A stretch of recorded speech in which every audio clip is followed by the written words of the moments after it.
Hello, everyone. Welcome to The Authentic Journey. Today, I'm joined by former Major League Baseball pitcher, Mike Morin.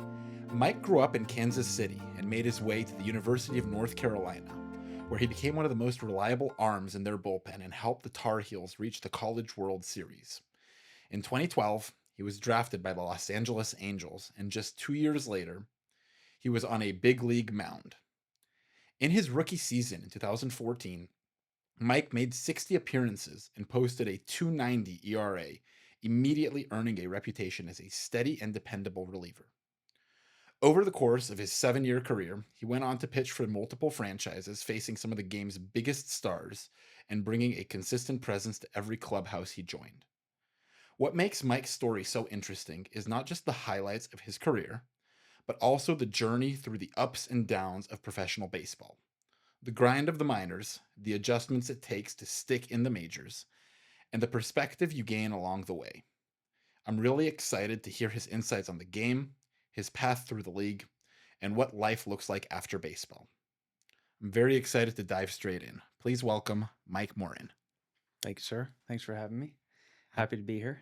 Absolutely. It is great to have you here. So 2014, you're on the Angels. Mm-hmm. You're kicking ass. Yeah, it's easy. Yeah. Life's good. I got, like you had mentioned, I got drafted in 2012, 13th round draft pick. Nothing crazy. Had a good college career. Had a lot of fun in North Carolina.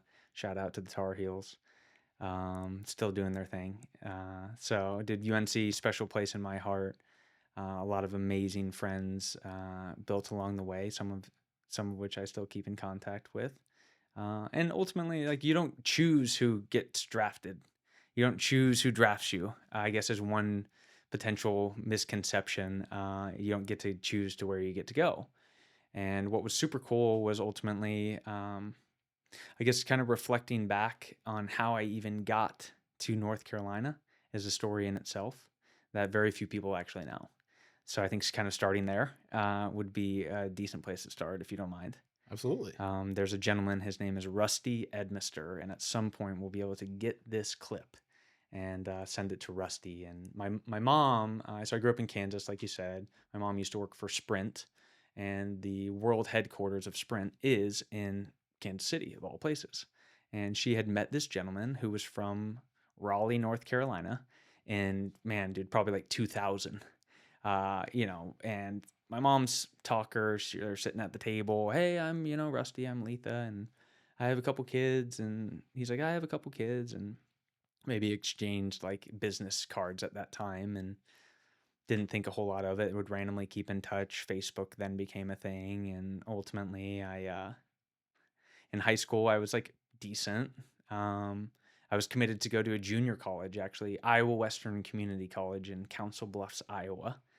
I never got like an offer to play for the University of Kansas or anything like that. And man, my senior year of high school, every single year we play our rival high school. And if you sell enough like Sonic coupons, you get to play at Kauffman Stadium, right? So we sold all the coupons. We get to play at Kauffman Stadium. Our rival high school had this like big phenom prospect guy that threw fast and was tall and big. And obviously, like, playing in Kauffman Stadium, the front office is, literally right, sitting in their press box. And their general manager, or I think he was the scouting director, and he's now the general manager. His name's JJ Piccolo. He sat down to one of my best friend's fathers, who also worked for the Royals. And I like grew up with this guy's name was Mitch Wheeler. And his son Seth and I like grew up together. He was like always our catcher growing up. And so Mitch's dad was like, "Hey JJ, like, I know you're here to watch Jeff, but like our guy's pretty good too." And I ended up like doing something cool, like pitching, and we won. And I, in that game kind of like shined enough for the Royals to kind of like catch a little bit of interest, which was like shocking. You know what I mean? Like, I was not this big phenom prospect by any stretch, but just kind of right place, right time, divine timing. And I end up getting drafted by the Royals out of high school in the 40th round. There was 50 rounds back then. And, they maybe came to a couple more of my starts, and I did great. But from there, with Facebook then becoming a thing, it was like ultimately like my mom was like, "Hey, my son, is tagged in posts like, Moosh got drafted." And this guy, Rusty Edmister, who was Facebook friends with my mom, diehard UNC guy, was like, "Why don't the Tar Heels know about him?" And dude, Rusty Edmister sent an email to the coaching staff at North Carolina saying, "There's this kid in Kansas that you should bring to school here." And I didn't know this was happening. Honestly, didn't know this was happening. I was sitting in my living room and the phone rang and my dad answered the phone and he's like, "Yes." And he like puts his hand over the phone and he was like, "It's North Carolina." And I was like, "No way, dude." Like we're like watching them on literally ESPN, like the College World Series. Like they had gone to the World Series 4 years in a row. Like at that time, like UNC was a powerhouse. And I'm like, I can't even get an offer from the University of Kansas, right? And sure enough, dude, the coach came out to watch me pitch. I punched out like 17 in 8 innings, dude. It was the best game that I've ever. I guess I no longer play, so it was the best game that I ever played in my entire life. Was this moment that UNC came to watch me throw? It was, and 3 days later, on the 4th of July, I signed my national letter of intent, and 6 weeks later, I went to the University of North Carolina. So, like within 6 weeks, I was couch Iowa Western to enrolled and in class in Chapel Hill, North Carolina, with one of the best, college experiences you could ever ask for, right? Academically, like the whole sports organization, the baseball team, the facilities, and ultimately, I ended up getting. I was there for 3 years and ended up meeting my wife there. She was a softball player, and man, that's a whole nother story that we'll get into of just like beautiful divine timing and orchestration. But I ended up getting drafted by the Angels. So I just wanted to give props and credit where credit was due. And that I was not necessarily this phenom guy that had all of these crazy offers. It was like, dude, nothing more than Rusty Edmister being a diehard Tar Heel fan, sending an anonymous email, the coaching staff, responding to it, and then acting on it, and then coming and watching me play. And like all of this happened literally within probably 7 to 10 days. So did Rusty have like any connections there, or was he just like He's a a fan? diehard Tar Heel fan, dude. Like he goes to the women's lacrosse games. Oh my Like God, that's great. it's like, dude, he Yeah. loves North Carolina. He obviously loves baseball. And he just loves the university. And so there's so many things that I look back on my life and it's like, man, dude, maybe we're not really in control of what's going on, Yeah. right? I think like that is a really fun topic that I would love to pick your brain on and just kind of like get your knowledge of your like authentic journey and your life experiences, because there's just so many beautiful things that have happened to me or for me that are beautifully orchestrated, that are just like kind of really hard to believe. I think at the end of the day, you end up exactly where you're supposed to end up when you're supposed to end up there. Right now, you and I are sitting across from each other, recording a podcast episode to share your story with anybody who will listen. Sure. And everything that you've done in your life leading up to this moment, everything I've done in my life leading up to this moment has led us to right where we are right now. And ultimately, any event that occurs in life is just meant to be when it is. That's my personal belief. Sure. And I think sometimes we get caught up in all these different things that we try to shift and control and plan for different things. And how often when we plan something doesn't go according to plan, but the thing that doesn't go according to plan is better than the original plan we had to begin with. Yeah, well said. I think it's a never ending learning experience. And I think the number one thing that I'm trying to learn is allowing and trusting that I'm on this divine path to impact people, Yeah. and letting go and allowing it to happen, but also wanting to take massive action, right? Like the ebbs and flows of when to try and press all of your chips forward to make something happen because you feel like it's divine, only to find out like it's just going to be choiceless in the end. Yeah. Has been like this really interesting dance that I've been like specifically kind of like looking at it from that lens recently, like especially after getting done playing. So I know we got a little bit off tangent. Well, look at Rusty. I mean, he took action. He's like, hey, I see this kid. He's pitching. Right. He's kicking ass. Hey, North Carolina, take a look at this Right. guy. And they He actually can listened. help you guys win. And it actually happened that way, right? And also, like, we all underestimate our own voice and the difference that we can make. Like, we all think, like, hey, I'm just one person. I shouldn't say anything. Nobody's going to care what I have to say. And at the end of the day, a guy like Rusty sends an email, and all of a sudden you're pitching at North Carolina X amount of months later. And just goes to show that it's like no matter who you are, if you believe in something and you want to see it happen, speak up, because somebody is there to receive what you are saying. And the chances of you getting what you're looking to get if you don't speak up is zero. And the Sure. chances of you getting what you want if you do speak up is more than zero. And if it's more than zero, then it's a possibility. Sure. No, I think that's well said. I think looking at it from the lens of just like,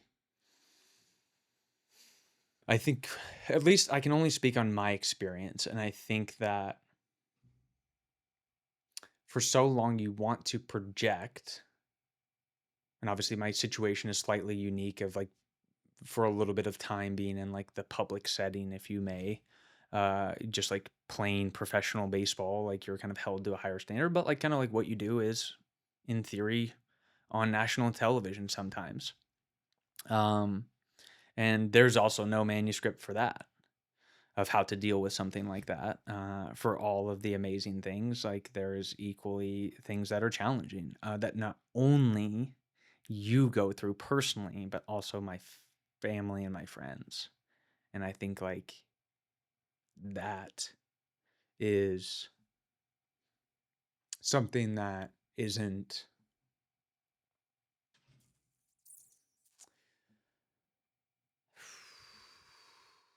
talked about very often, is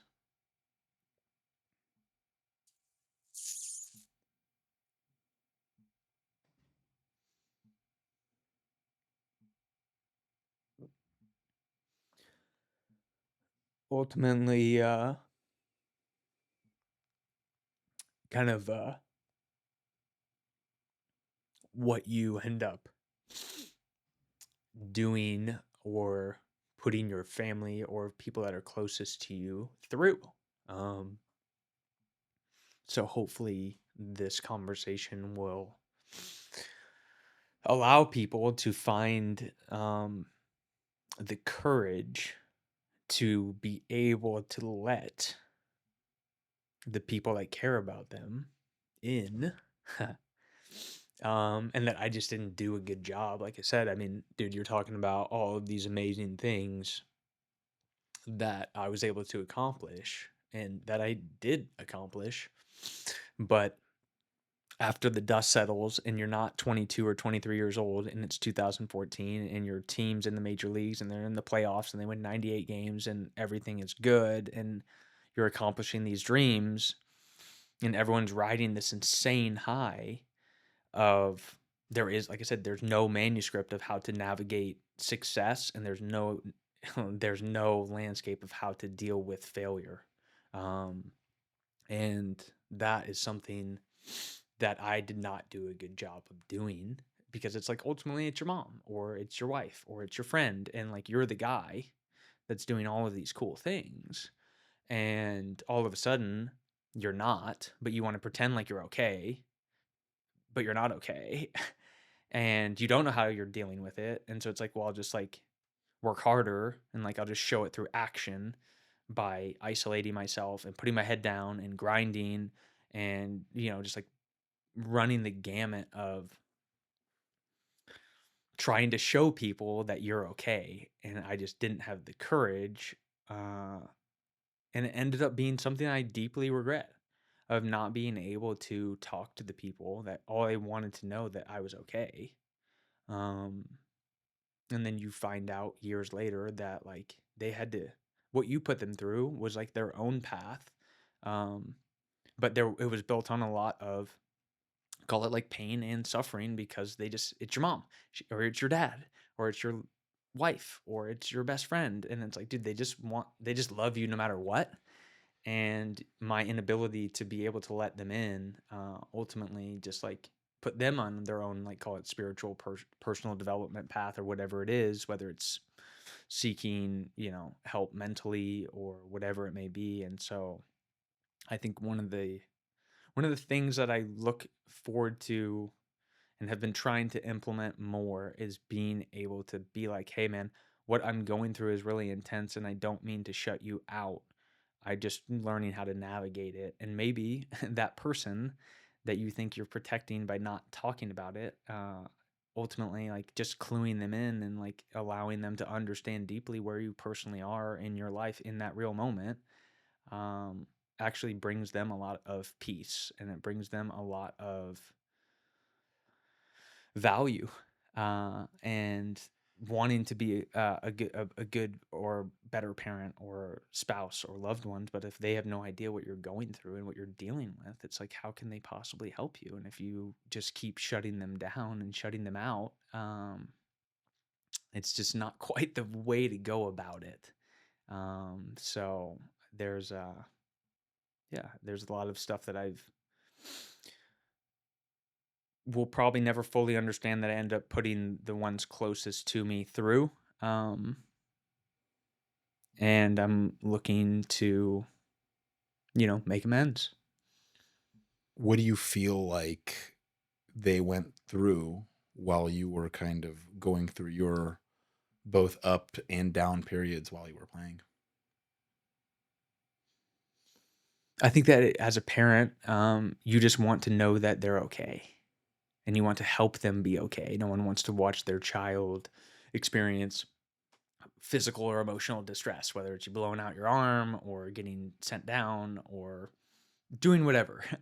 The failure part of it, right? Like everyone's having a happy time when you're doing awesome. Yeah. It's easy to feel good, and I think like that's probably my favorite part is outside of the birth of my son, which happened like last Halloween. The likelihood of me being able to experience the immense highs of what Major League Baseball was unquantifiably fantastic. Yeah. Right? Like the feeling of accomplishment of 50,000 people cheering you on, and then you do well. And like that feeling is like, man, dude, my work matters. I'm providing value. I'm making people happy. And it's like, dude, walking off that mound when you do well, and there's 50,000 people, whether they're immensely happy because it's the home team, or you shut up, some loudmouths in the Bronx, New York, like whatever it Yeah. is, dude, it's this indescribably cool feeling, of that your life and your work and what you're committing your life to, has an impact on people. And I think like that is just something that, we'll see where my life goes. Being able to help tell my story and the authentic journey of like, I look forward to being able to continually, beyond baseball, have different avenues and different outlets like the one you're providing me tonight, of being able to talk about my life and feel like my life matters and my story matters, so that I can help people, whether it's uplifting them or giving them a tidbit of what not to do. Is ultimately we learn from other people's mistakes, right? Like the smartest people in the room learn from other people's mistakes. And so there's so many amazing things that have happened to me, for better and or for worse, that ultimately it feels like I could and should be sharing, and not be, whether it's boasting from an ego perspective, or at the same time like afraid to show that I wasn't perfect, and like the shame or the guilt, or all of these like random things that you feel like you're holding on to project this image of like my life's awesome. And it's like, dude, I think everybody is going through something, at any given moment, and to them it feels big. And being able to just provide an outlet is in fact pretty dang therapeutic. So I appreciate you allowing me to sit in this chair and just vent, and talk about it, and hopefully at some point somewhere along the lines, like, we can air this, and what it is that I have to say or you have to say will resonate with someone somewhere along their unique own path of being able to just like understand that there's so many people that are going through so much, and most people don't know how to handle it. And a lot of it is mindset, is one of the main things I feel like I ended up really kind of getting into. Like the whole thought process of, it's not happening to you, it's happening for you. Kind of how the perspective on so many different things that are happening that feel big because they are kind of big in real time. And being able to look at it just kind of from like kinder eyes, being able to look at it as, man, dude, like, the growth is outside your comfort zone. So when you're going through something that feels really intense, um, pretty much every time that you're able to look back on it, you're able to positively shift it and be like, man, dude, that really kind of sucked. But ultimately, it made me who I am today, and I'm proud of who I am today. So that's kind of what I got. That's awesome. That's awesome. And you're talking about being out there in front of 50,000 people and the different highs that you experience. What's a moment that really sticks out to you as you're like, hey, I'm here, I'm now. Like, this is really like, man, this is what I've dreamed of. I mean, dude, my very first day I got called up, I literally, so that's the dream, right? The call is the dream. Yeah. And I was playing for the AAA team in Salt Lake City, Utah. We were in Reno, Nevada, and I got called into the office. And I love to play blackjack. I genuinely love the thrill of playing blackjack. And when you're playing Reno, you literally stay in a casino. And the coaches knew that I liked to play blackjack, and so I'd had some like good nights, some bad nights. Like the boys are talking about in the clubhouse, like Mike, won some money or Mike lost some money, and just kind of like, so the coaching staff was cued in, like, hey, like Mike plays blackjack, and dude, you're dumb and like 23 years old, and so you're like probably betting way too much, winning or losing way too much from like the financial advisor probably wouldn't approve. But anyway, so like I get called into the office, and our manager at the time was a gentleman named Keith Johnson, and Keith calls me in, and he's like, "What were you doing last night?" And I was like, "Oh, I don't know. Like, what do you mean? What was I doing? Like, am I in trouble?" He's like, "What were you doing last night?" And um, he ends up basically telling me like, "Hey, you're going to the big leagues." So he kind of like, he had some good. I wish that sometimes some of these call ups get recorded. I wish mine would have. It would be so cool to like reminisce of like how that actually transpired and went down. But ultimately, he's like, "Dude, you're going to the big leagues. Pack your bags. The team's in New York. They're playing the New York Yankees." And man, dude, I called my mom. I called my dad. Um, obviously called Amy, and didn't sleep. I'm in Reno, Nevada. I board some flight from or from Reno to, I don't even remember where, but my flight's delayed. I'm like, I got no idea what's going on. I'm like, bro, they're gonna, if I don't make it in time, they're gonna release me. It's like, bro, you're like literally just like in this frenzy chaos. And dude, and I ended, my flight got delayed, and I'm like so worried about not being to the game on time. And I literally made it. It was Sunday night baseball. The game was 1 hour later because it was East Coast. So it was like, I think like an 8 p.m. start, and I show up at like 7:30.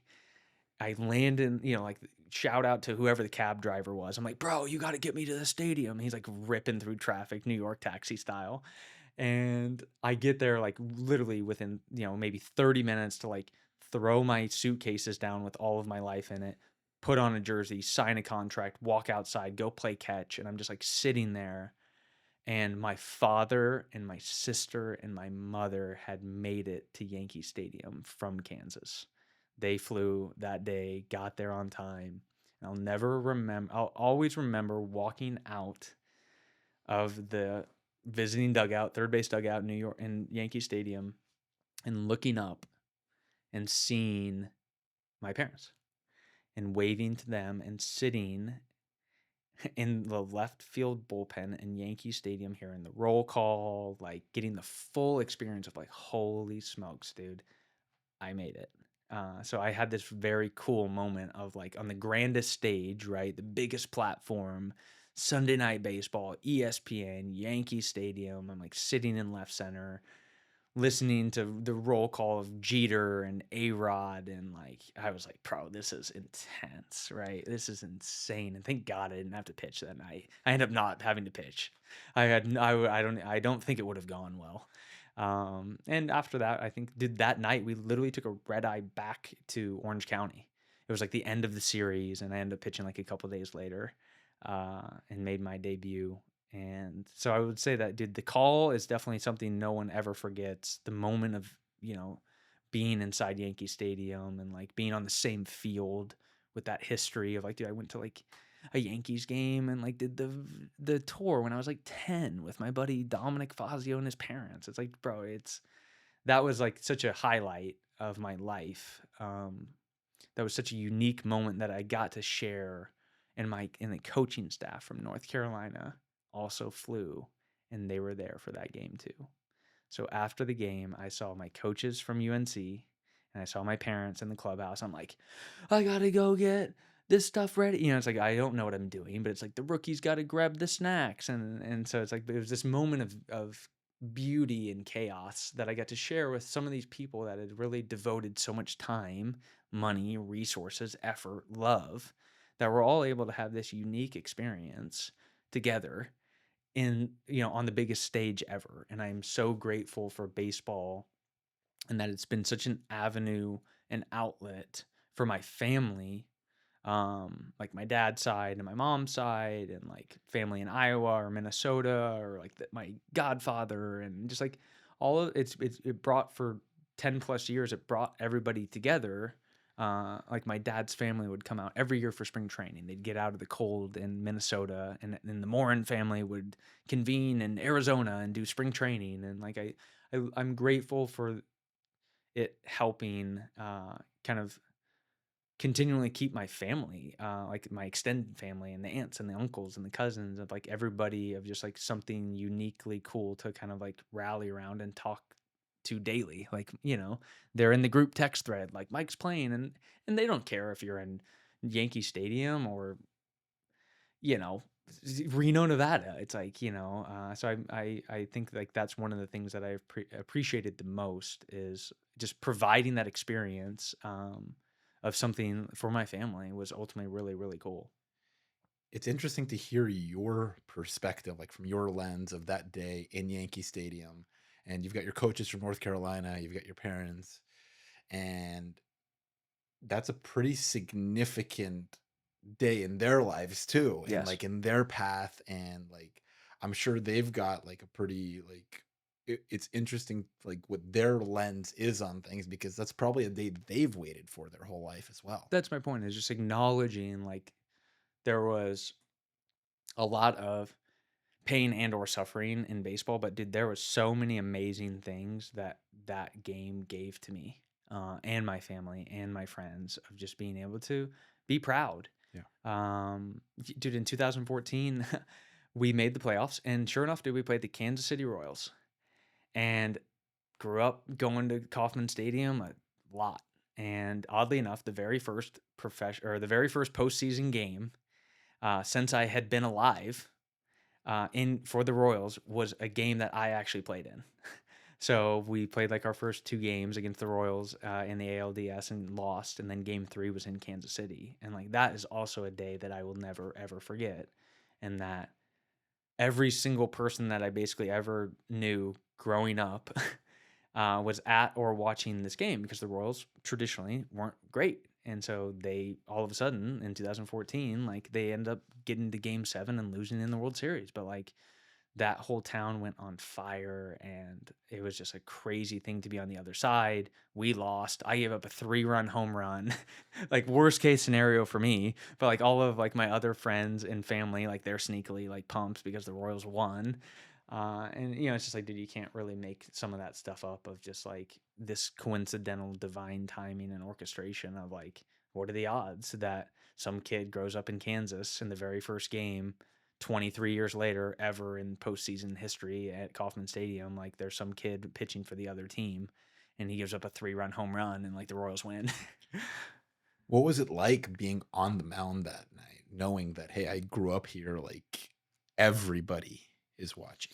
There's like I said, there's certain things that no matter what I do for the rest of my life that will never equate to the feeling of what it feels like to be in Kauffman Stadium in that moment, pitching on the mound, getting called in, and succeeding and failing. Like I came into the game and we were losing and we were probably gonna lose. I came in like early. We were already down like 5. Came in like the 3rd or 4th inning, and I like I think I struck out Salvador Perez, There we go. and I was like, oh my gosh, I'm good. Like that feeling of like, and I never threw fast. Like I'm not a fast guy. I threw like this weird, cool change up thing that got people like disrupted timing. But like that night, dude, I was like 95 miles an hour, which for me was like a peak high. And I like struck out Salvi and I was like, bro, this is amazing. This is so sick. And then like, sure enough, dude, I go back out and like give up a 3-run tank. And it's just like, it's a humbling game. But I would say, just like I said, that whole experience of what I was going through that first year was like these immense, immense highs. Um, and it's like, I mean, dude, we lost. And like, I remember sitting in the, I was sitting in my hotel room. We were waiting on the plane to get ready to fly back to Southern California. And I'm like sitting there and like the city is going crazy. Everyone's so excited. I'm like staring outside my window. My window is overlooking my father's office. Like there's people down below us partying. Like they're so happy. And it was just like, dude, it's impossible to wrap your head around as a 23-year-old of like what you're doing. When you're in it, when you're going through it, you have no idea what you're doing. You're just like showing up and you're just like absolutely just flooded full of like adrenaline and cortisol and just like all of these things. But there was some amazing, amazing people that I made legitimate friends with throughout my tenure with the Angels, that were just like genuinely good guys that like took care of me. And that's kind of like one of my favorite parts about the big leagues is just like the older generation takes care of the young guys. So guys like, Jared Weaver or Houston Street or CJ Wilson or Joe Smith, like these pitchers that were on the Angels, Hector Santiago, like dude, there was these guys that, I got to play with. Trouty was becoming Trouty. Sitting in the same locker room as Albert Pujols is like wild. Josh Hamilton, Howie Kendrick, Eric Ibar, like, dude, just like big name guys that, and all of a sudden you're like, what am I doing in this room? And then you just realize that everybody is just a human, and you just realize that like they're extremely good at what they do. But at the end of the day, I think what was the coolest thing was having this like starstruck fandom when you're like getting there at the beginning, like, oh my gosh, like that's Derek Jeter, or that's A-Rod, or that's Albert Pujols, or that's Mike Trout. And it's like, then you get to like know them and they're like genuinely just good guys that like kind of take you under your wing and like make sure that you like, they're showing you the ropes, or like buying you a suit, or taking you out to dinner. And so I want to acknowledge the guys that saw me for who I was, and they liked being around me, and they poured and invested time, money, and resources into me. And that's not the case with every team. It's maybe not so much so the case now. um, and obviously there's a lot of different teams out there, and it always is generalized rule of thumb, the old guys take care of the new ones. But I was really like fortunate enough to like be around some guys early on in my career that like really like went above and beyond to help me out, whether it was CJ Wilson getting me into a car because I didn't have a car, or someone buying Houston Street, taking me to dinner, and just like showing you, call it like the finer things in life, that ultimately you're just like unlocking this like insane level of awesomeness of like, wow, dude, like life can be awesome.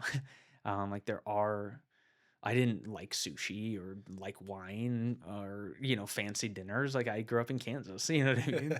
But it's like, bro, that like having like a really nice meal and like a nice glass of like red wine is like, bro, this is like, I can get used to this. So I just want to acknowledge all of the people along my path. And I ended up playing with a bunch of different organizations and a bunch of different amazing, talented people that you see on ESPN every night, some of which are still playing. And it's like my coolest realization was that everybody is just a human, and they just happen to be really, really good at what they do. But then being able to understand why they're good, what makes them good, what makes people excel at the highest level. And a lot of it just boils down to character and perseverance.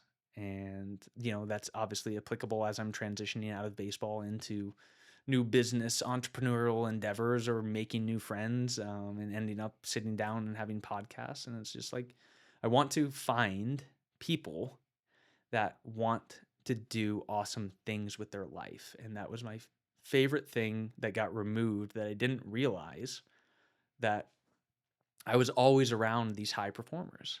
I was always around in the same room, and it's like everybody at that level is, like you were mentioning earlier, like an anomaly in theory, right? Like it's very few people have been able to like put on a major league uniform. And what it takes to be able to get there is a heck of a lot of grit and perseverance, and obviously like God blessed ability. But beyond that, it's like, man, dude, I'm looking forward to developing a new tribe of people, of high performers that I can surround myself and call it everyday civilian life. And it doesn't matter if they're a baseball player or an entrepreneur or someone that's starting their own podcast, or it doesn't matter. And it's just like, dude, I just miss that. I miss the clubhouse feel of being around like-minded individuals that are aspiring for greatness. That's the thing, looking at aspiring for greatness, because you talk about making it to the major leagues, and you've got a couple million kids a year playing Little League. You've Sure. got about 500,000 kids a year playing high school. That number ends up being about 50,000 by the time they get to college. In the minor leagues, you've got about 5 to 6,000 a year. In the major leagues, when the rosters expand in September, you get up to 1,200. You get 40-man rosters on 30 teams, 1,200 players in the major leagues per year. And only 21,000 players have ever donned a major league uniform. So that's literally since like the beginning of baseball. Like you want to go fill up Angel Stadium, like it'll Sure. be 40 something percent capacity. Yeah. If you took the lower bowl. Babe Ruth can sit behind the plate, have his seat right there, Sure. and the greatest players can be there. And any player who has taken the field for Right. one plate appearance, Sure. pinch ran for somebody Yeah. and just didn't get to stay on the field very long. Sure. Somebody's thrown one pitch, taken one at bat. It's been about 21,000 players have played in the major leagues. And how do you find those people who aspire to be great and aspire to essentially be the small percentage of major leaguers per se in their field, in whatever it is, whether it's business, or you look at somebody, you look at the like players who play in the Olympics. Like I'm Sure. talking about like who's swimming, who's running, who's doing the pole vault. Sure. Like all these people have put in time to become the top 0.1% of their field. And it's like, how do you get around people who ultimately want to elevate you to be the best you that you can be in any field that you end up trying to get into? I would say, one, I don't know the answer to that. But I have noticed recently that there is a direct correlation with, call it the law of vibration. I'm learning all of these new universal laws, the law of vibration or the law of resonance or things of that nature. And it's like, man, dude, I think that obviously I'm still new, so I'm just getting out of it. So I don't have a whole lot of new people. But I think that it's like, dude, like attracts like, and we are all vibrating at a certain frequency. And the people that are drawn to you match your frequency, and the ones that aren't at your level of frequency fall out. And so that's been like a really, I would say that over the last, like, man, dude, I blew out my elbow. I hurt my elbow in, I don't know, July or August of 2020 during the COVID baseball season. And I was with the Miami Marlins at the time.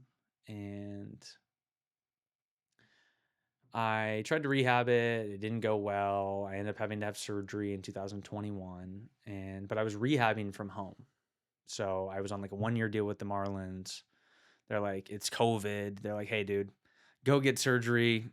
At this point, it's a workers' comp case. I was on a 1 year deal. They weren't going to re-sign me. So I was able to, fortunately, be able to rehab from home, which is semi unlikely. Usually you're doing it at the spring training complex in, middle of nowhere, Arizona or Florida or whatever. So I had this unique experience of having like kind of like this 2 year hiatus as I was rehabbing my elbow, call it 2021 and 2022. And that was like, I was going through a lot mentally, physically, emotionally, trying to rehab my elbow, like stuff on and off the field. It's like, dude, you're just like have this identity crisis. You're going through all of this like emotional or physical pain and suffering, like the disappointment of like having another setback with your elbow or whatever it may be. And so that's when I really started doing a lot more deep interpersonal work of because it was so uncomfortable what I was experiencing in my own head of the stories I was telling myself was like dark and challenging. And that led me to that, then this, then this, then that, then this, then that. And now I look up and it's like, dude, I've kind of been like transforming my life based upon this pain point in this timeline of circa, call it 2021, where I was spending a lot of time and I had nothing more than time, money, and resources to make myself the best version of myself. And that's also another thing that I took for granted. As a professional athlete, your job and your body is your business, right? And so you get to do all of the things. My wife let me got to do all of the things. Is like if it was about performance, whether it was sleeping a lot or whatever it is, right, that goes into quote unquote peak performance, the mind, the body, the soul, and peak performance. It was like, bro, I went pretty deep, like really, really, really, really deep of trying to become this person that I thought I was supposed to be because in 2014 I was good and I was supposed to be X. And whether it was in my own personal box that I put myself in of performing at a certain level, in other words, I am worthy, my life matters if I am pitching in meaningful games at the major league level, and it's binary.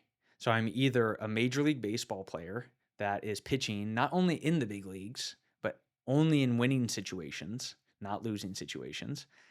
And I am now only worthy if I am pitching in high leverage situations in the big leagues. And like that extrapolated in 2015, 16, 17, 18, 19, 20, now into 21, like I never really got back. There was a brief moment randomly here and there where I was good enough to be pitching in high leverage situations. And that was this like elusive thing that drove me, but also was extremely unhealthy in that my self-worth was tied to I needed validation at the highest level, but not only the highest level, like the archetype of the bullpen and the hierarchy of that, of pitching and being the top three pitchers at the back end of the bullpen, which is like very rare air.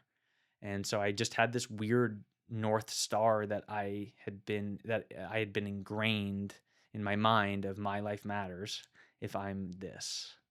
And that was what ultimately drove me crazy. That was all of the pain and suffering because if I wasn't doing that, then that means I'm not good enough. My life doesn't matter. So therefore I need to be working on myself. So anything is a distraction. Vacations are a distraction. Any sort of outing, it's like, dude, it's sick. Looking at it now is like, that's kind of laughable, but it's like, dude, for about 8 to 10 years, I lived in lack And it was this own story that I made up in my mind of my identity and self-worth is tied to if I'm pitching at the highest leverage of the game. So uniquely my own path didn't go well.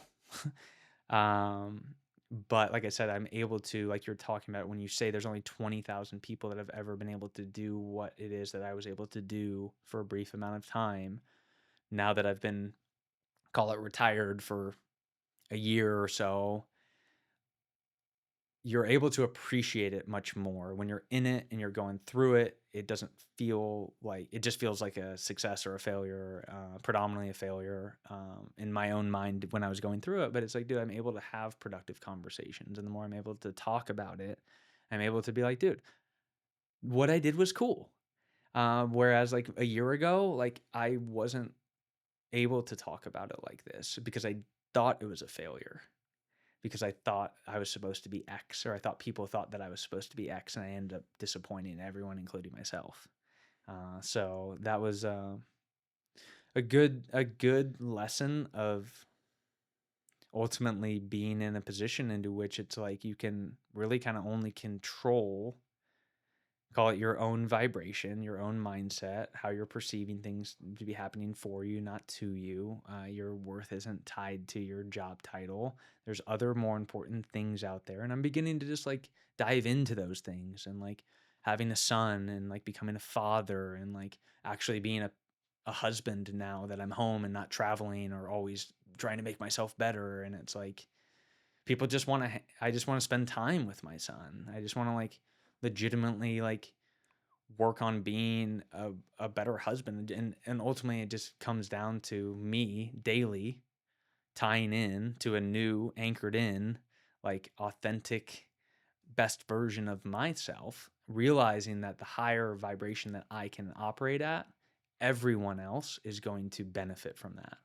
And like that has been probably the most empowering thing is understanding, call it the law of vibration or the law of resonance and things of this nature, that's like helped me kind of transform and transition like out of giving me this newfound like authentic purpose, and anchoring into that as much as I humanly can and vibrating from a specific frequency.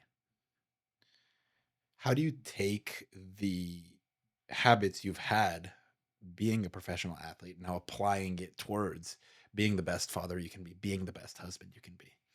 That's probably been one of the newest challenges that I've had. Like I used to have nothing but time, money, and resources to work on myself. And now time is not mine. I'm on Callan time, or I'm on Amy time. So like the self sacrifice of what it is to truly be present and be around for your kid or for your spouse is like, I've left this isolated, introverted peak performance. I'm working on myself. Everyone leave me alone, to and spending all day working on myself, to now being like, I don't have that much time to work on myself. And so it's about, call it like you were saying, just adapting these old routines, but putting them into relatable new routines. And one of the things that I want to build at some point, when feasible, is I want to build an ecosystem that allows you to really kind of anchor in to this authentic flow, right? Like this heart centered flow state, like my idea of like what's called infinity flow. But really being able to say, okay, man, dude, time's no longer my own. I now like live in the real world. I have an hour a day. What would that look like? And I want to create this infrastructure. And I've gotten like pretty heavy into hot yoga. Like obviously there's a ton of like fitness. I've done Pilates or cardio and kettlebells or, strength training. Like I've been introduced to all of these different fitness modalities. But being able to just really create a space that allows each individual user 1 hour, because that's all that everyone's got, to be able to kind of transform and anchor in daily to like that deep purpose, that deep why, and like unlocking and activating my own true purpose, which mine might be different than yours and might be different than his and might be different than somebody else. But like I genuinely want to create a place where people can come And for 1 hour a day, they get breath work and meditation and movement and heat and humidity and light and sound, and putting all of the things that I learned and putting them and condensing them into a 1 hour fitness format that does, you know, NLP, and that does breath work, and it does movement and zone 2 training and zone 5 training and VO2 max and HRV and just like all of this stuff. And so it's not quite ready to be brought into the 3D reality. I'm looking for someone that can help co-create it with me. But it's a place that I would love to go to daily, where you start developing this group of people, this new tribe that want to anchor in to this infinity flow, this heart-centered flow state, activating their true purpose and being around each other, and then creating and expanding, and then adding in workspaces or adding in dining. And all of a sudden you've created this high vibrational ecosystem of like-minded individuals that are just high performers in whatever field they are. So that's a dream and a goal of mine, is to create kind of a wellness and social club that people can go to. It'll get to be kind of like a major league clubhouse, except it's no longer the major league. That's it. I just want to create my own new major league clubhouse and find new friends. There we go. I like that. I like that. So going back to the major league clubhouse like vibes, and you're talking about different training stuff that you guys had to do. What are the routines and stuff that you have to maintain, like as that highest level professional athlete? I think it's different for everyone, and that was one of the things that I struggled with the most, as I wasn't performing the way that I wanted to do. The natural neuroassociation is work harder, do more. And like you start running, especially in professional baseball, like dude, there's a game like every night. And as a major league reliever, who wasn't on like some multiple year deal, it was like, bro, I never knew waking up. I never knew if or when I was going to pitch. Like if you're a starter, your day is this day, and you can kind of perfectly orchestrate this level of peak performance into which every 5 days you're ready to go. Well, as a pitcher and a major league reliever, it's like, dude, it doesn't matter how bad you did the night before. It doesn't matter how good you did. It doesn't matter how you feel. You have to wake up and anchor in to this deeper why and this deeper purpose to get your mind and body into peak performance daily, under no circumstance into which you actually play. And then the game is happening, and you have no idea when the phone's going to ring to say, hey, Mike, get hot. And 2 minutes later, you're into the game. So like you're always in this weird fight or flight state. And I always wanted to be ready to answer the bell and answer the call and be prepared for it. And so it set me down this kind of like really intense daily routine, because I wasn't performing to the way that I wanted to or thought that I should be performing. So I said, hey, what happens if I start making these new routines? And dude, and I turned into a robot. So I was like, well, I need to make sure my morning routine's good. Like, and so I did, like, pretty much every single moment of every single day was accounted for, all from the moment I woke up to the moment I went to sleep, in hopes that I might perform well at that night. It was like the only way that I could deal with failure. It was like, if I control everything that I could possibly control, then I can deal with doing bad. And so it became kind of counterintuitive, because I was just burning myself out. Whereas like some guys I just envied so much. And at first I was just jealous, because some guys could just roll out of bed, like eat, chicken fingers and drink a Sprite and like sit in the bullpen, and like the phone rings and it's like, hey, so-and-so, get up. And they just like do a couple arm swings and they go out and strike somebody out. And it's like, bro, that guy kept his job. And I'm over here just like grinding, like, oh, I'm going to do everything. And it's like, it's at that point, it's a business and it's all about performance. And so honestly, it doesn't matter what you do at that level. If you're a good guy, it might keep you around a little bit longer. But like if you're a good guy, bad guy, somewhere in between, you're the hardest worker or the laziest guy. At the end of the day, the guy that goes out and performs under the lights is the guy that keeps his job.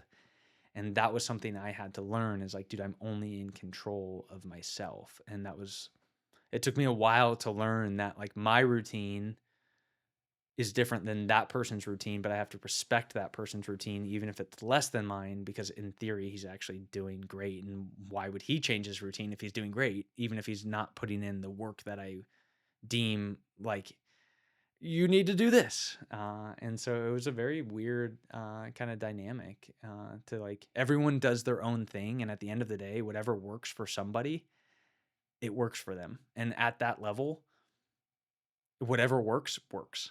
Whatever someone needs to do to get ready for the game doesn't matter because the guy that does well stays and the guy that stinks gets sent out the door. Yeah. No, and it's interesting because we all like over prepare for everything in life until we basically feel like we're ready. But you never truly feel like you're actually ready. You try to get to a point where you're like, hey, I've done all of this, so I am as optimized as I can get to go and pitch on a baseball mound or perform in this job or go to this meeting or close this deal. And sometimes we don't need as much preparation as we actually think we do for certain things.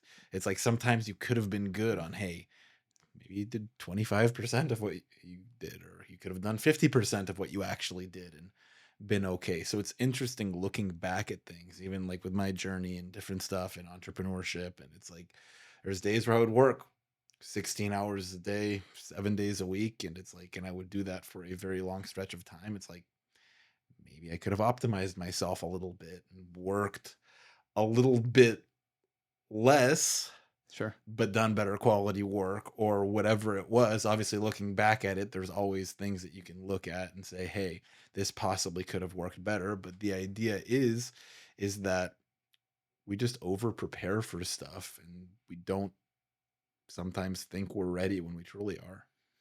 Yeah, I think it's been a growth opportunity for me entering something that I'm not proficient at, right? Like, you end up like becoming decent at what you do and like these routines are predictable and it's like, well, how do I infiltrate like and implement what it is that I learned and apply it to something new, like parenting or being a better husband or entrepreneur or whatever it may be. But it kind of goes back to I believe wholeheartedly right now, as we sit here today, September whatever 16th, 2025, that we're all operating at this vibration.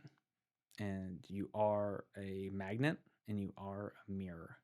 And I seek high vibrational daily because I know that the universe is reorganizing to match my frequency. I genuinely today, right? Like my thought process changes all the time, Yeah. right? But I've noticed similarities in how I show up matters and how I show up and being able to work through the things that I'm internally going through, um, whether it's physically or mentally or emotionally. And like that's why I want to have this place. Or for me right now, it's waking up and doing breath work on my way to hot yoga. And if Callan sleeps that night, um, and then after that, maybe doing some like manifestation type of like prayer work. And then from there, it's kind of like optimizing like that early waking hour to align myself, to anchor myself in, because after that, my days are better, my interactions are better, and that compound effect. And like, yeah, you can't be on hair on fire all the time, but how you show up matters. And I think like that is what I did learn and what I want to give to people, because everybody needs to everyone your family needs you, but most importantly you need you, because you are worthy and you only have one life. And the impact that you can have on people daily when you're vibrating because you actually took the time to change your state to a specific level of performance, whether that's being a husband or a father or a friend or a coworker or whatever it may be, is like, dude, how you make people feel is what matters the most. And so like I refuse to in this moment to relinquish and say, dude, who I am right now can just roll out of bed and be good enough. And I think that that is really what sets people apart, is the compound effect of showing up as the best version of yourself day after day after day. And then when things might not work out the way that you planned, it's easier to absorb disappointment. Like that was what the whole thing was with the baseball thing. Was like, dude, it's so uncomfortable to fail and it's so painful. But if I show up and give it genuinely my best, when I lay my head down, I can at least try and deal with the result if it didn't go in my favor. And I still believe that. I still genuinely believe that like there are certain things that most certainly are out of our control, but how you choose to respond to the things in life and like how quickly you get tripped up by maybe small meaningless things in hindsight. It's like how you choose to respond to an event that happens to you that feels pretty intense in the time and it's not the outcome that you wanted or hoped for. You're able to not get sent into the gutter. And I think like that is super important, is like how much time do you spend getting back on track? Does it take you a minute? Does it take you a year? Does it take you 5 years? Like everyone has these moments in life that are traumatic. Like, I don't care who you are.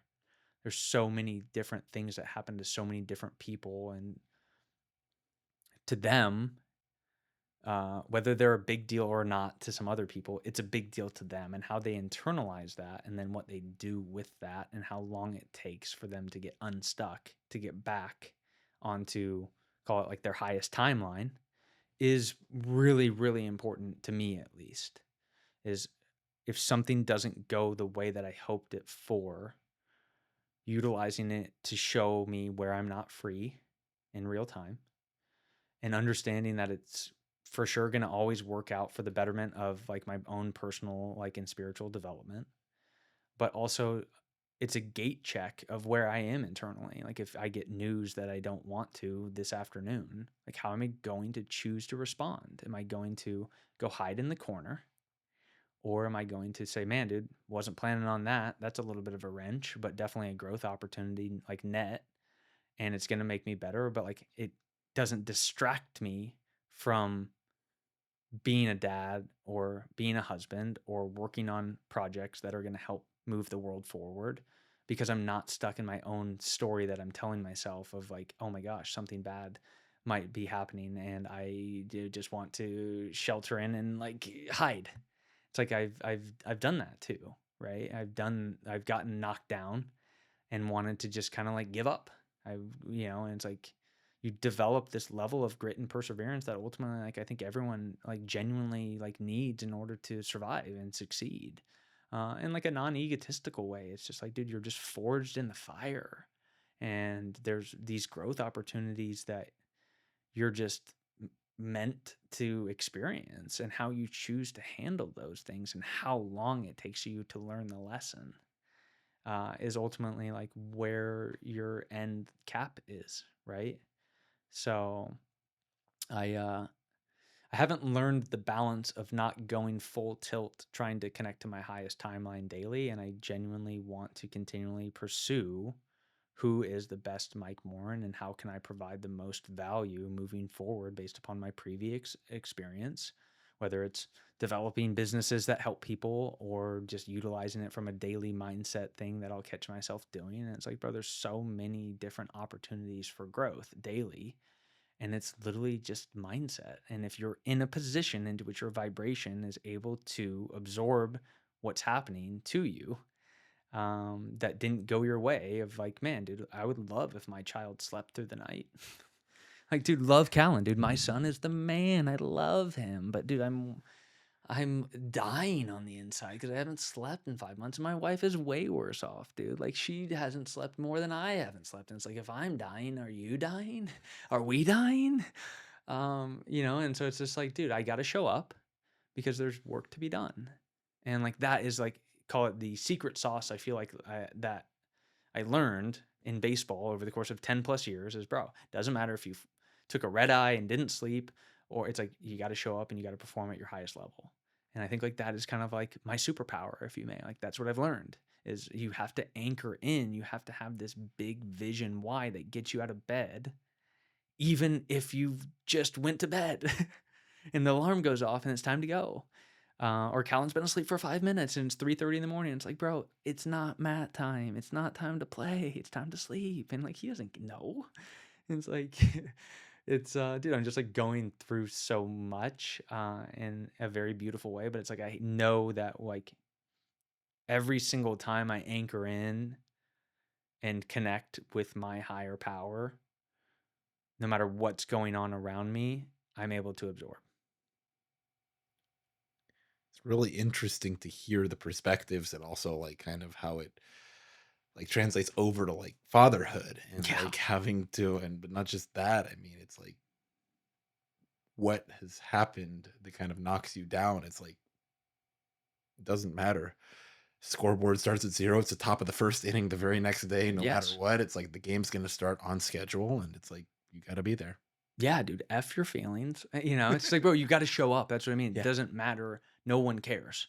Like, you still have to go out and try and like throw some crazy pitch to disrupt timing so somebody pops it up. Yeah. You know what I mean? Like, so I think, like I said, I genuinely have just been in that space for so long that I don't know any better, but I do know that it is maybe sometimes not overall super healthy. And I'm learning how to orchestrate it slightly better. However, it is something that it's like, dude, I would be so renounced to not take what I learned along the way and then apply it and what I saw in myself and what I learned while also watching others in this high performance state. And then it's like, dude, the kid doesn't matter. Your boss doesn't care. Like, nobody, and it's not mean. It's just like, dude, you're a paid employee. It doesn't matter what you do, and you need to do your job.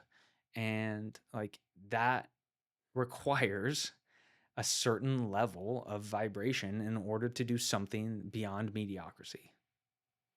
You talk about vibration a lot, and where do you see like the level of how somebody vibrates when they're at that top level?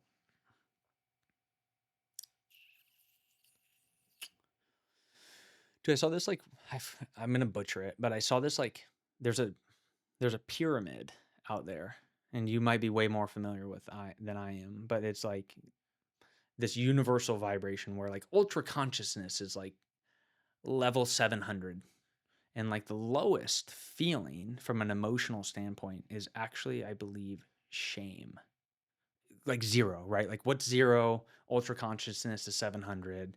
All of these rays of emotion of like love and empathy, and like as you kind of like move from like bad stuff, emotions, shame, guilt, fear, out of that up into this like love consciousness frequency of, call it 700 in this scale, whatever that scale is. Um, I would say that that's really been like a very good thing is ultimately just like doing some of this deep work trying to deal with my own stuff. Is like you get introduced to guys like from mindset, and you start with like a David Goggins, like, oh yeah, I'm gonna run 1 billion miles, and like, and like that guy's kind of hardcore and like it is motivating at times. And then there's also guys like Joe Dispenza that talk about like heart and brain coherence and love and abundance and like this kind of like kinder side, especially like spoken from like a man, coming from a man talking about love and light and heart coherence. It's like you don't necessarily always hear that from, call it alpha males, if you may. And so I've been really cognizant of like you are what you think you are, and the more time that you spend in shame and guilt because you did something that you regret or someone found out about, and it's like how much time am I spending in this like shame and guilt, and like understanding like the amount of time, like where your energy, like where your focus goes, your energy goes, and like really being cognizant of like I don't want to, because I spent so much time in this fear-based lower vibration, and it didn't work. And so I was like, well, maybe there's something to heart coherence, or maybe there's something to radiating abundance, or and it's like it's just where your like I said, where your focus goes, your energy goes, and that really like resonated with me, and it's something that I'm very trying to be cognizant of like what am I thinking about? How am I spending my time? Like, and I'm just beginning to call it that personal and like spiritual development side of it. And just understanding like, man, dude, like, like this guy is not a quack. Like maybe there is something to this, because I was open and I was in so much like, call it pain and suffering, that I was open to try anything. And then all of a sudden, like you try something and you're like, wow, that's cool. That's nice. That's a different way to look at it. that's a little bit easier to live. And so I think that that's kind of where that whole thing started. And you can't, everyone's on their own personal journey. And the only way you can get there is most of the time, like through the trials and tribulations. And then you realize what doesn't work.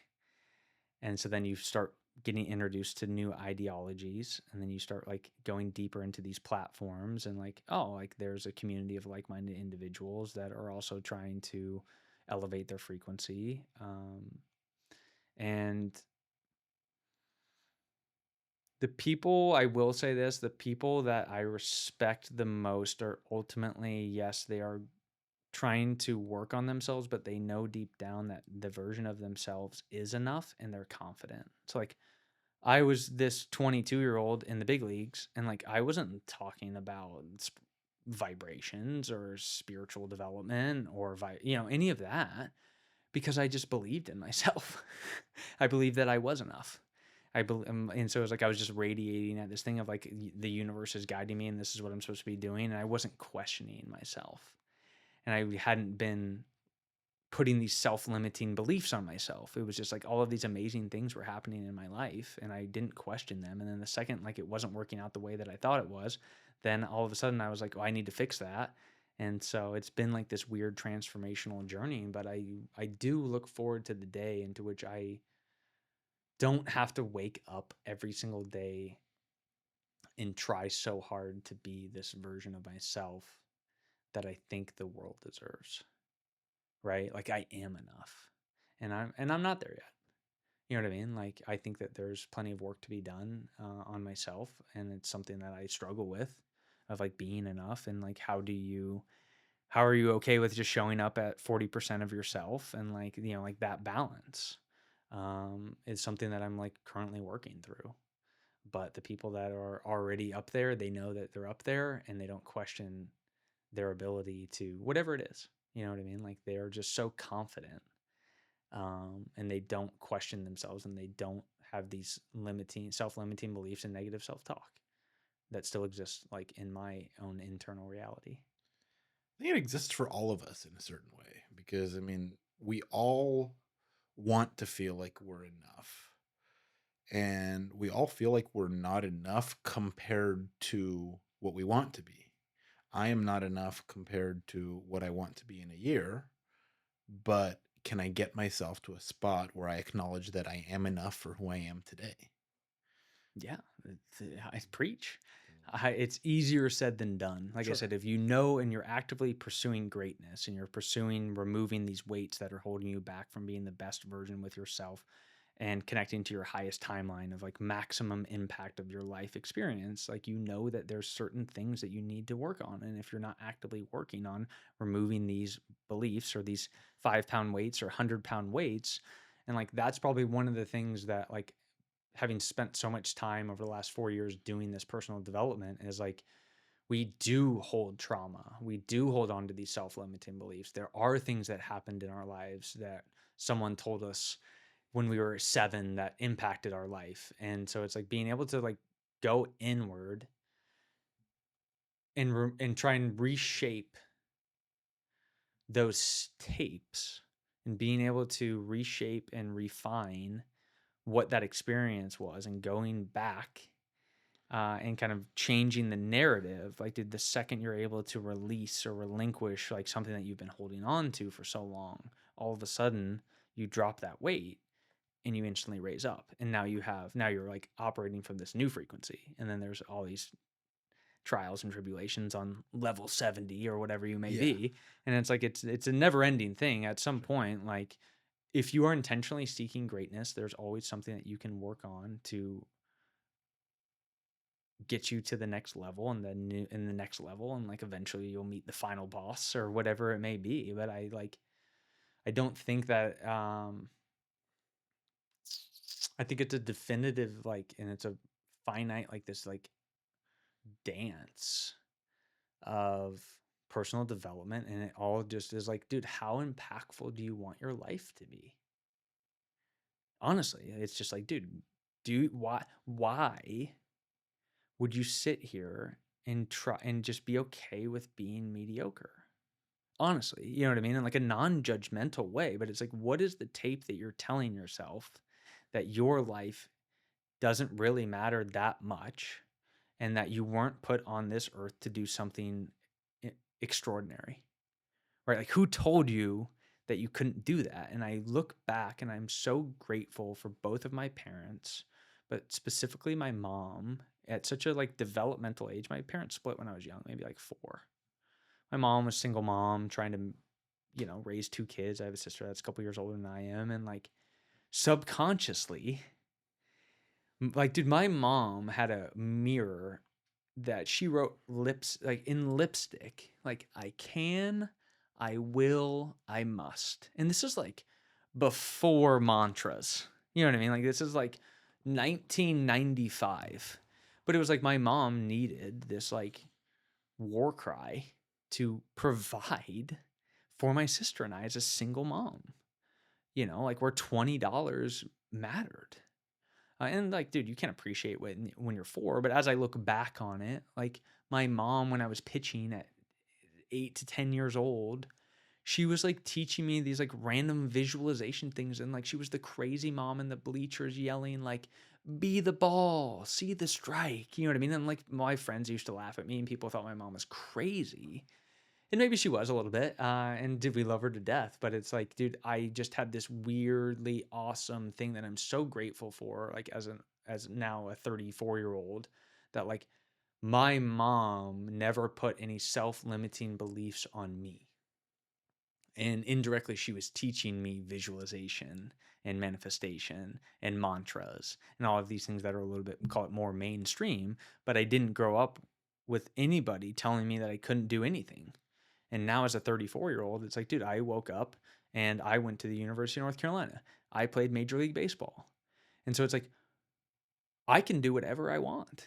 In other words, like, yes, there are things that are maybe I'm not currently capable of doing in this moment. But most likely it's like, dude, I'm the kid from Kansas that got to play in the big leagues. Yeah.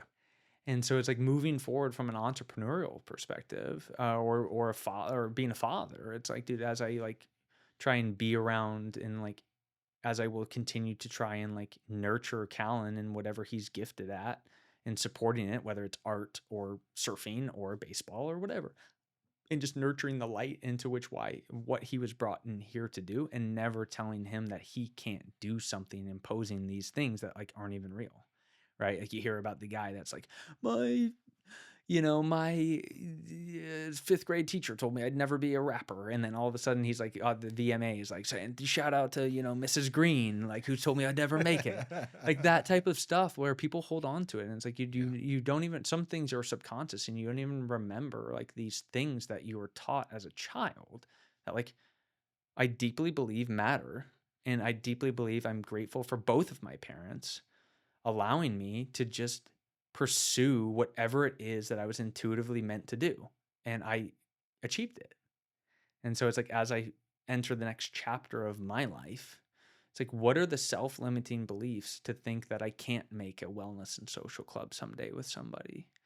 Like, or I can't make, like an arm sleeve that helps mitigate Tommy John surgery, or, like the just all of these things, right? All of these amazing things that I want to help bring in. And it's easier said than done. And like, but I just like, I want my life and my pain and my suffering and what makes me unique and all of the amazing things that I've learned to be put into systems and or places and or products that help move people,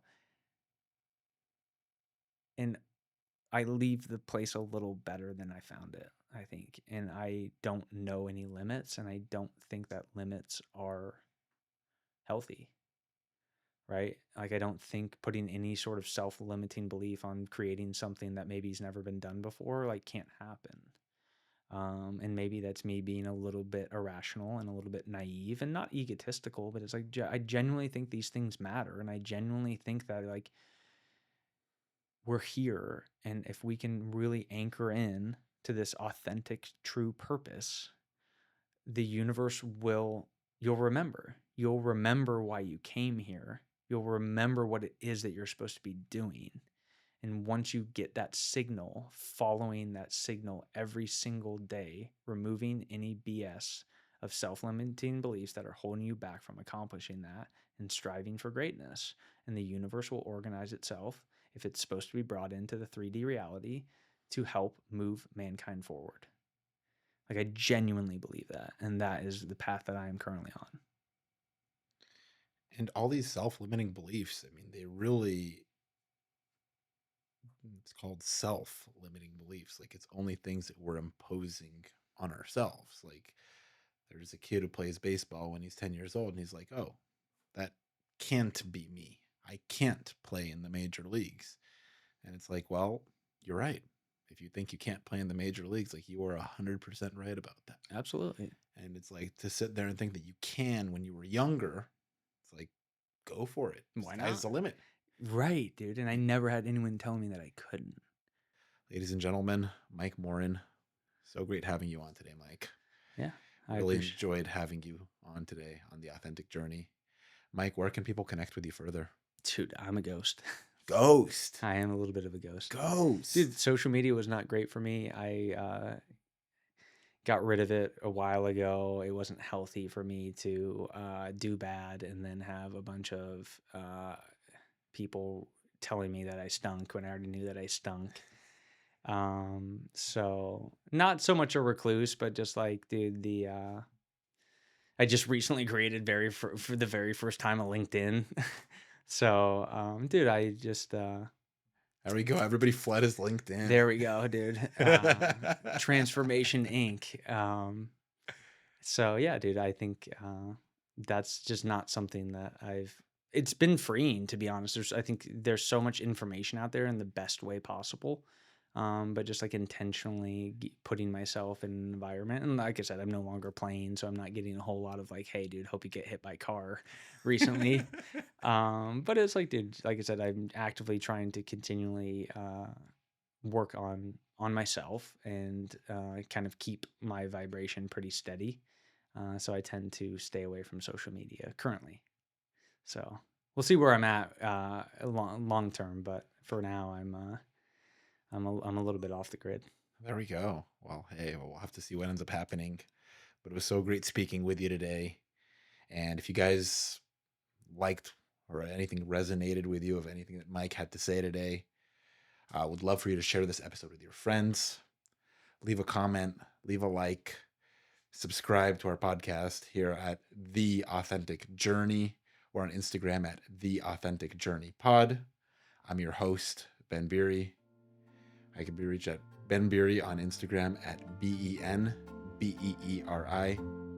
And we look forward to seeing you on the next episode of The Authentic Journey.